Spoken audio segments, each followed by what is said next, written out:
Good morning students. In this class we will discuss about types of chemical reaction. There are four types of chemical reaction, that is combination reaction, decomposition reaction, displacement reaction and double displacement reaction. Now let us discuss about the combination reaction. If in a chemical reaction there is a combination of two reactants and forms a single product, then it is called as a combination reaction. In this combination reaction, when carbon is reacted with the oxygen, then there is a formation of carbon dioxide. So it is an example of combination reaction.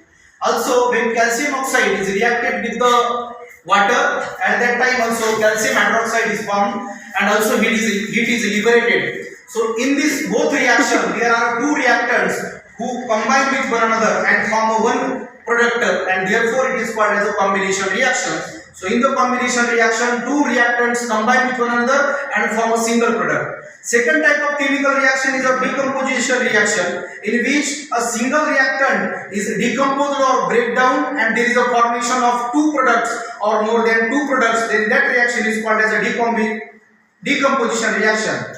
For example, when hydrogen peroxide undergoes a decomposition naturally, at that time one single reactant, that is a hydrogen peroxide, is decomposed in oxygen and water. And also when a sucrose, that is C12H22O11, is heated, at that time this single reactant undergoes decomposition and there is a formation of two products, carbon and H2O. So this is an example of decomposition reaction. Now let us discuss about the third type of reaction. It is a displacement reaction. In the displacement reaction, the ions are displaced, means the element who is more reactive, that displaces the less reactive element or less reactive ion, and the reaction takes place. That type of reaction is called as a displacement reaction. When copper sulfate is reacted with a zinc, then zinc is more reactive than copper, and therefore the zinc sulfate is formed and also copper is formed. So in this reaction, zinc is a more reactive and therefore it displaces the copper. So it is an example of displacement reaction. Now let us discuss about the last type of reaction, that is a double displacement reaction, in which there is an exchange of ions or exchange of element takes place. For example, when silver nitrate is reacted with the sodium chloride, at that time the silver chloride and sodium nitrate is formed. In this case, what happens? The acid is combined with Cl and sodium is combined with nitrate. It means that exchange of ions or exchange of element takes place. This is about the types of chemical reaction.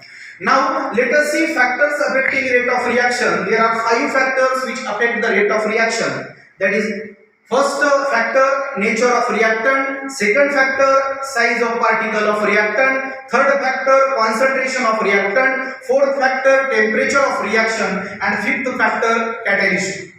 Let us discuss about the nature of reactant. If the reactant is more reactive, then rate of reaction is fast. And if the reactant is less reactive, then rate of reaction is slow. So this is about nature of reactant. Now let us discuss about the size of particle of reactant. When the particle size of reactant is less, then at that time the rate of reaction is fast. Means when we use a reactant in a powdered form, that time the rate of reaction is very fast. But when we use a reactant in a larger size, then rate of reaction is slow. Let us discuss about concentration of reactant. When the concentration of reactant is more, then the rate of reaction is fast. It means that the rate of reaction